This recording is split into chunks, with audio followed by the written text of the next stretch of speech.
आप देख रहे हैं अनहोनी। तो चलिए बढ़ते हैं आज की इस कहानी की ओर।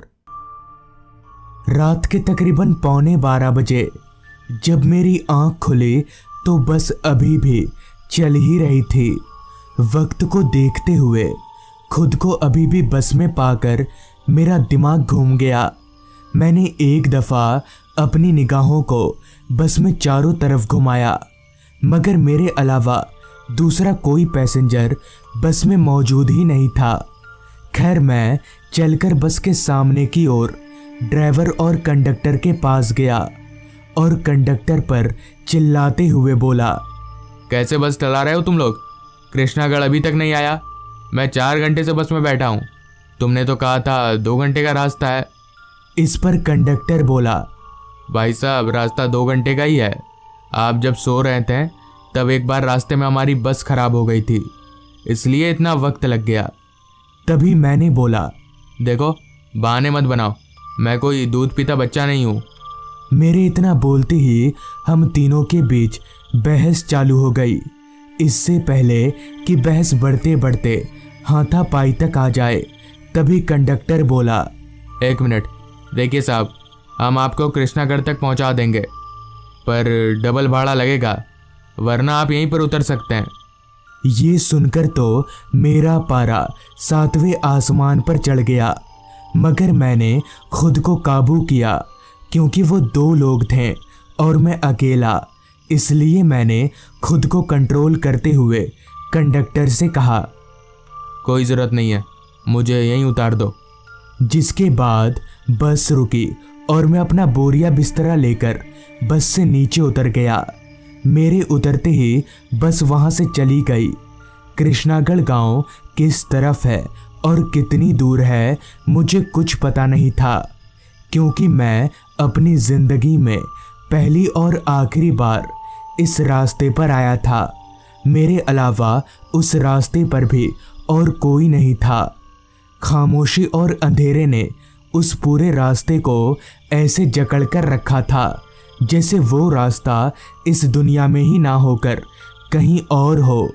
रास्ते पर स्ट्रीट लाइट तो थे, मगर बहुत दूर दूर पर, जिस वजह से रोड तक आधी अधूरी रोशनी ही पहुंच पा रही थी। खैर, वहां तो कोई इंसान नहीं था, इसलिए मैंने सोचा थोड़ा आगे चलकर ही देख लेता हूँ, अगर कोई मिल जाए तो अच्छा रहेगा। ये सोचकर मैं आगे की ओर चल पड़ा, मगर उस वीरान रास्ते पर दूर दूर तक मुझे कोई नज़र नहीं आ रहा था, सिर्फ सन्नाटा और खामोशी। चलते चलते सामने की ओर एक स्ट्रीट लाइट के नीचे मुझे एक चबूतरा जैसा कुछ बना हुआ दिखा। मैंने सोचा थोड़ी देर वहीं बैठकर आराम करूँगा, फिर आगे का बाद में देखा जाएगा। इसी इरादे से मैं उस चबूतरे की ओर बढ़ने लगा। चलते चलते मैं जब उस चबूतरे के पास पहुंचा तो मैं हैरान रह गया, क्योंकि अब उस चबूतरे के ऊपर एक बूढ़ा आदमी बैठा हुआ था। मगर मैंने जब दूर से इस चबूतरे को देखा था तब तो यहाँ कोई नहीं था, तो फिर ये बूढ़ा आदमी कहाँ से और कब आ गया?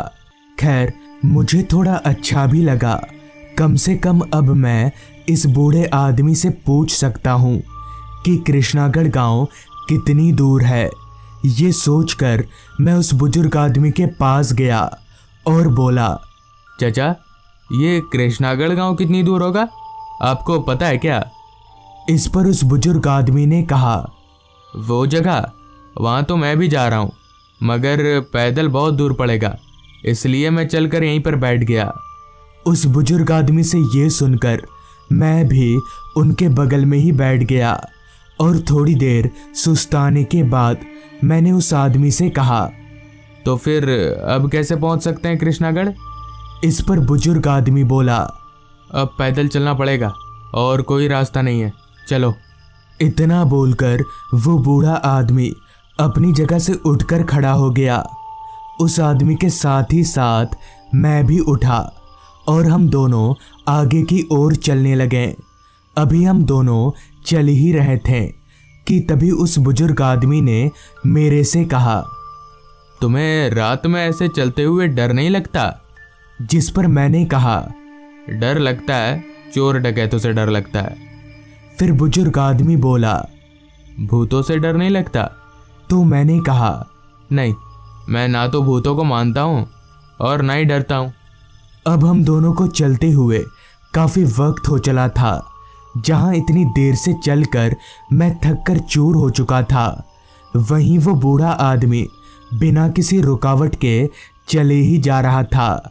मुझे काफी हैरानी हुई और थोड़ी शर्म भी आने लगी, ये सोचकर कि एक बूढ़ा आदमी मुझसे आगे निकल जा रहा है और मैं एक हट्टा कट्टा जवान होकर भी नहीं चल पा रहा। मानो उस बुजुर्ग आदमी का शरीर लोहे का बना हो, जो कभी थकता ही नहीं है। बुजुर्ग आदमी आगे आगे और मैं उसके पीछे पीछे अभी चल ही रहा था कि ठीक हमारे पीछे की ओर से किसी गाड़ी के हेडलाइट की रोशनी हम दोनों पर पड़ी। मैंने मुड़कर पीछे देखा तो एक कार हमारी तरफ चलते हुए आ रही थी। उस कार को देखकर पता नहीं क्यों मेरी थकान और ज़्यादा बढ़ गई। तभी उस बुजुर्ग आदमी ने मुझसे कहा, कैसे भी करके इस गाड़ी को रोको तो हम लोग वहाँ पहुँच जाएंगे। इस पर मैंने जवाब दिया, कोई नहीं रुकेगा चाचा, आजकल कोई किसी पर विश्वास नहीं करता। मैंने इतना कहा ही था कि तभी वो कार चलते हुए ठीक हम दोनों के पास आकर रुकी। मेरी बात उल्टी साबित हो चुकी थी। इतने में ही कार के ड्राइविंग सीट के बगल वाली सीट की खिड़की खुली और अंदर से आवाज़ आई, बैठ जाओ, हम भी वहीं जा रहे हैं जहाँ तुम लोग जा रहे हो। इस पर मैंने हैरान होते हुए पूछा, आप लोग भी कृष्णागढ़ जा रहे हैं? तो कार के अंदर से आवाज़ आई, हाँ वहीं। ये सुनते ही मैंने गाड़ी के पीछे वाली सीट का दरवाज़ा खोला और हम दोनों, यानी मैं और वो बूढ़ा आदमी, हम दोनों कार के पीछे बैठ गए और हम दोनों के बैठते ही कार भी चल पड़ी। कार के अंदर बहुत ज़्यादा अंधेरा था, इतना कि मैं अपने बगल में बैठे उस बुजुर्ग आदमी को भी नहीं देख पा रहा था। सामने की दोनों सीटों पर कोई बैठा हुआ है, बस इतना ही नज़र आ रहा था। कार के अंदर एकदम खामोशी छाई हुई थी, क्योंकि कोई भी कुछ नहीं बोल रहा था। तभी मैंने अपनी चुप्पी तोड़ते हुए कहा, वैसे आप लोग इस रास्ते पर कहाँ जा रहे हैं? तभी सामने से आवाज़ आई, मैं एक डॉक्टर हूँ और ये मेरा ड्राइवर। हम एक जगह पर गए थे पेशेंट देखने, वहीं से आ रहे हैं। इस पर मैंने कहा, अच्छा, वैसे आप लोग कृष्णागढ़ में कहाँ रहते हैं? इस पर उस डॉक्टर ने थोड़ा खिसियाते हुए जवाब दिया, आपको इतना जानने की कोई ज़रूरत नहीं है, चुपचाप बैठे रहिए। ये सुनकर मैं एकदम से चुप हो गया, क्योंकि मुझे डर था कि कहीं ये भी उस कंडक्टर की तरह मुझे गाड़ी से उतार ना दे। अगर इसने भी मुझे उतार दिया तो मैं क्या करूँगा, ये सोचकर ही मैं शांत हो गया। अभी कार चल ही रही थी कि तभी मुझे ऐसा महसूस होने लगा कि कार अभी जिस रास्ते पर चल रही है, हम लोग उस रास्ते को पहले भी पार कर चुके हैं। हालांकि इस बात पर मुझे पूरा यकीन नहीं था, मगर पता नहीं क्यों बार बार मुझे ऐसा लग रहा था और साथ ही साथ मुझे एक अजीब किस्म की घुटन सी महसूस होने लगी थी। ये सब मेरे साथ पहली बार हो रहा था। और एक बात जो मैंने नोटिस की, कार की रफ्तार अब काफ़ी बढ़ चुकी थी। यहाँ तक कि बाहर की चीज़ें भी रफ्तार की वजह से साफ तौर पर नहीं दिख रही थीं। लिहाजा मैंने ड्राइवर से कहा, ड्राइवर साहब, हमें कोई जल्दी नहीं है, आप गाड़ी धीरे भी चला सकते हैं। इस पर ड्राइवर के बगल में बैठे डॉक्टर ने कहा, आपको जल्दी नहीं है, मगर हमें तो है।